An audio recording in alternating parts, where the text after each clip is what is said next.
माँ चली अमेरिका। निधि का नेचर बचपन से ही शर्मिला था।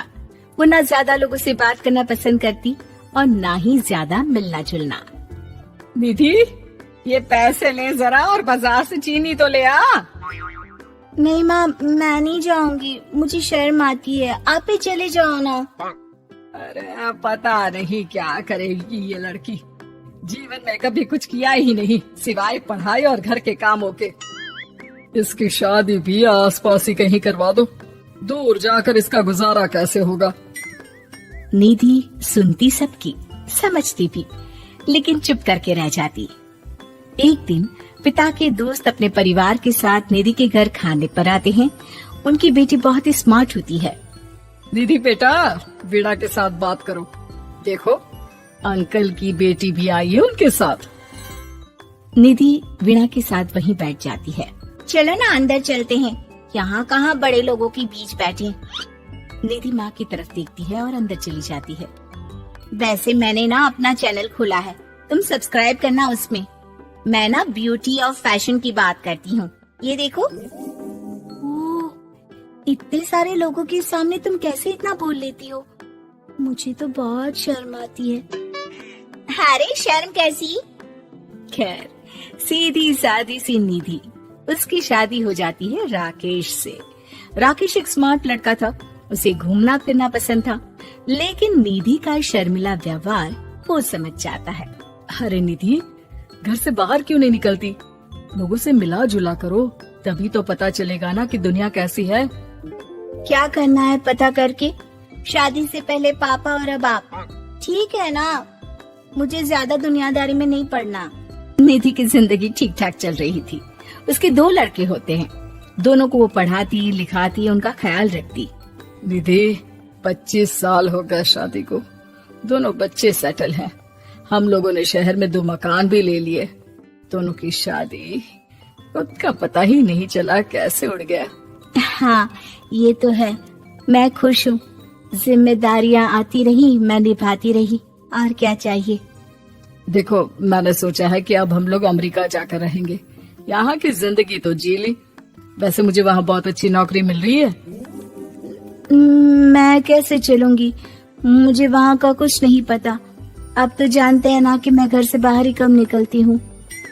अरे तो क्या हुआ, वहाँ भी घर में ही रहना है ना, मैं हूँ ना, नौकरी करूँगा।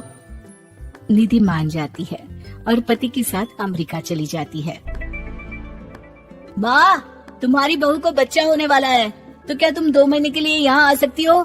मुझे तुम्हारी बहुत जरूरत है, मैं टिकट भेज देता हूँ। हाँ हाँ, ये तो बहुत खुशी की बात है। मेरा भी मन सबसे मिलने का कर रहा था, पर क्या माँ पर? अब मैं आऊंगी कैसे? पापा से बात करती हूँ। देखो माँ, प्लीज बहाना मत बनाना, तुम जानती हो ना इस वक्त में मैं किसी पर भरोसा नहीं कर सकता हूँ। निधि पति को सारी बात बताती है। क्या आप भी चलेंगे? निधि, आने जाने में बड़ा खर्च हो जाएगा, ऊपर से मुझे यहाँ छुट्टी नहीं मिलेगी। बहू पर वक्त ऐसा है कि तुमको तो जाना ही पड़ेगा। मैं अकेले दुकान तक तो नहीं जा पाती, इतनी दूर भारत कैसे जाऊंगी, मुझसे नहीं होगा। लेकिन सबके कहने पर निधि को जाना ही पड़ता है। एयरपोर्ट में घबराई निधि एक मुसाफिर से कहती है, मैं ना भारत जा रही हूँ, दिल्ली जाने वाली फ्लाइट। सब मिलकर निधि की मदद करते हैं और फाइनली निधि भारत पहुँच जाती है, जहाँ बेटा उन्हें घर ले आता है। वाह माँ जी, यहाँ तो मैं भोपाल तक नहीं जा पाती, आप अमेरिका से आ गई। भाई चालाकी तो औरतों में होनी ही चाहिए, यहाँ हम बुद्धू के बुद्धू रह गए। निधि इतनी दूर और लंबा सफर करके थक जाती है, वो चुपचाप बैठ जाती है। बैठना नहीं है माँ जी, बच्चा पकड़ना है, ये लीजिए। और हाँ, घर का काम तो मैं करूँगी नहीं, जानती है ना शरीर कच्चा सा है, तो मुन्ने को सुलाकर कुछ बना लीजिएगा। निधि को बहू का व्यवहार बहुत बुरा लगता है। जैसी भी थी, पिता और पति की हमेशा लाडली रही थी निधि। निधि बेटे की तरफ देखती है।